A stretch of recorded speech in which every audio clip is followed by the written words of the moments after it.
Hello guys! Alors cette fois-ci, on va réellement attaquer le PPC. Ok? Are you ready? Stick with me. Alors, namasté. On y va. Je vais essayer de vous expliquer ce qui se passe dans la tête d'un Anglais quand il utilise ces temps-là. Quand il utilise le present perfect simple, en fait, s'il entend I've done, quand il ferme les yeux, les mouches, eh bien, il voit une photographie. C'est un truc qui est statique, qui ne bouge pas.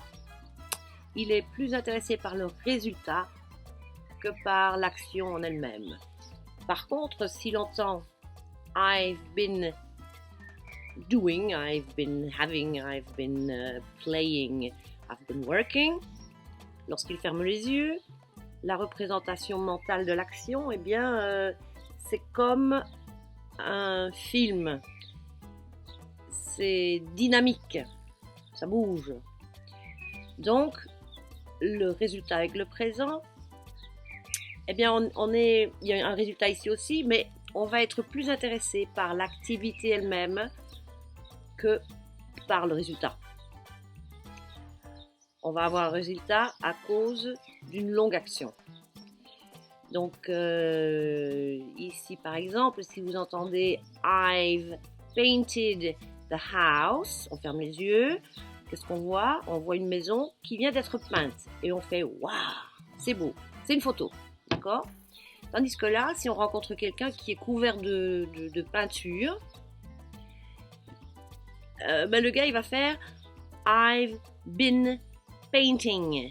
Si on ferme les yeux, on imagine le gars en train de passer des coups de peinture sur les murs, sur le plafond.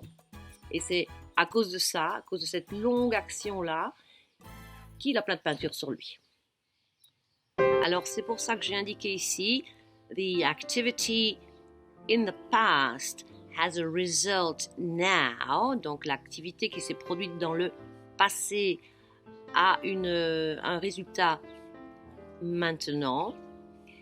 Et ici, the activity is still happening or has just stopped. Donc l'activité est toujours en train de se dérouler ou alors elle vient de se terminer. Donc si l'on dit I've been painting the house, j'ai commencé à peindre ce matin, je suis couverte de peinture et on ne sait pas si on continue à peindre ou si on a terminé, ou si on termine. Tandis que si je dis I've been teaching for 40 years, ça fait 40 ans que j'enseigne, là, j'enseigne toujours les gars, hein, la preuve. Now, it's important to note that you should use PPS to say how much you've done or how many things you've done, whereas you should use PPC to say how long you've been doing something. Donc, ce temps-ci pour dire la quantité de choses que l'on a faites jusqu'à présent. Donc ici, c'est un chiffre, une quantité. Tandis que là, c'est depuis combien de temps on fait cette chose. D'accord? Alors, en exemple, si je mets ici I've written 10 letters today. J'ai écrit 10 lettres aujourd'hui. Quand on ferme les yeux, qu'est-ce qu'on voit? On voit un paquet de lettres. Quand on dit ici I've been writing letters all day, ça veut dire que depuis ce matin, je suis en train d'écrire. Et quand on ferme les yeux, on voit quelqu'un qui est en train d'écrire et qui en a marre, qui a mal aux mains, ou je sais pas. Oui, on est plus intéressé par l'activité que par le nombre de lettres. Un autre exemple, I've tried to call you 3 times. On ferme les yeux, c'est le nombre de fois qu'on a appelé. C'est un chiffre. Tandis que là, I've been trying to call you all morning. Alors si on dit ça, il est nécessairement midi parce que ça fait depuis ce matin que j'essaie de t'appeler. On ferme les yeux et on imagine le le gars qui essaye, il essaye. Et, ah, il dit enfin jeté au téléphone. D'accord? Alors vous avez parfaitement raison. La toute grande majorité des questions qui commencent par how long, donc depuis combien de temps, on est bien d'accord, eh bien, elles vont s'utiliser au continuous.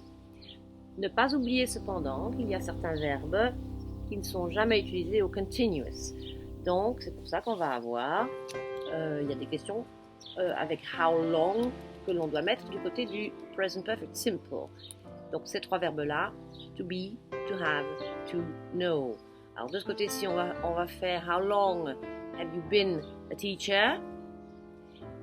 Si on veut poser la même question avec un autre verbe, on va aller de l'autre côté, on va utiliser le verbe teach, et là ça va donner how long have you been teaching? D'accord? Donc là c'est le verbe to be, là c'est le verbe to teach. How long have you had this car? Depuis combien de temps as-tu cette voiture? Mais de l'autre côté, how long have you been driving? Le verbe conduire ici, le verbe avoir, possession ici, d'accord?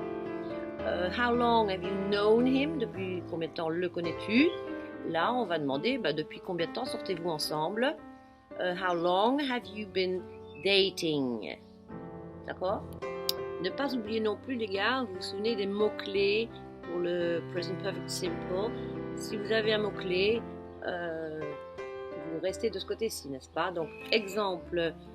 Have you always lived here? As-tu toujours habité ici? On ne peut pas utiliser le continuous à cause du mot always. Mais depuis combien de temps habites-tu ici? How long have you been living here? Je dois quand même faire une petite parenthèse. Ça complique un peu les choses, mais je me dois d'être complète, n'est-ce pas? Pour des choses que l'on fait depuis très longtemps. Donc, habiter quelque part, travailler quelque part.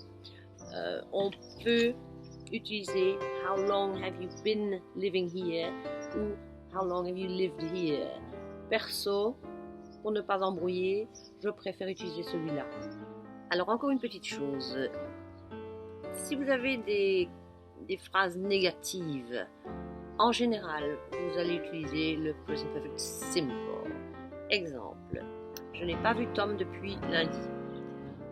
On va faire I haven't seen Tom since Monday. Comme il n'y a pas eu d'action de voir, on ne peut pas utiliser le verbe see avec un ing. Vous sentez ça? Même chose avec ça fait un bail qu'elle ne m'a plus appelé. On va faire she hasn't called me for ages. Il n'y a pas eu d'action de téléphoner, il n'y a pas une... Donc, s'il n'y a pas eu l'action, on ne va pas mettre un ing. D'accord?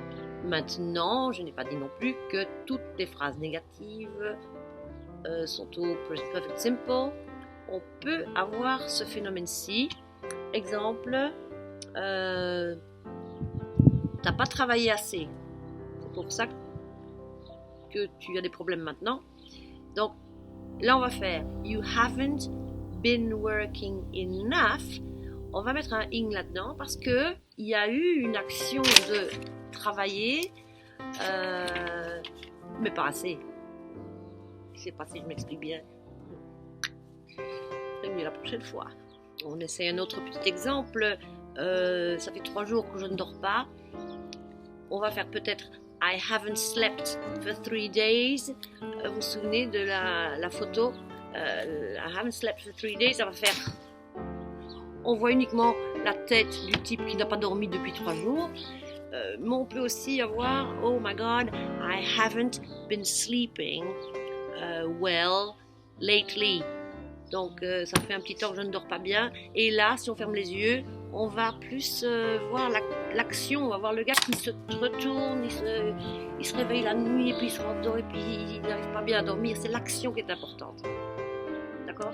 Donc dans I haven't slept for 3 days, on voit la tête qui est déconfite.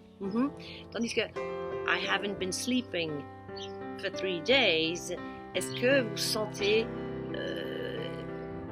on sent beaucoup plus la souffrance, l'action de ne pas dormir. Donc, I haven't slept c'est plus un fait, tandis que I haven't been sleeping, ben, c'est ce que probablement on va aller dire chez le docteur pour qu'il nous plaigne et qu'il nous prescrive un truc.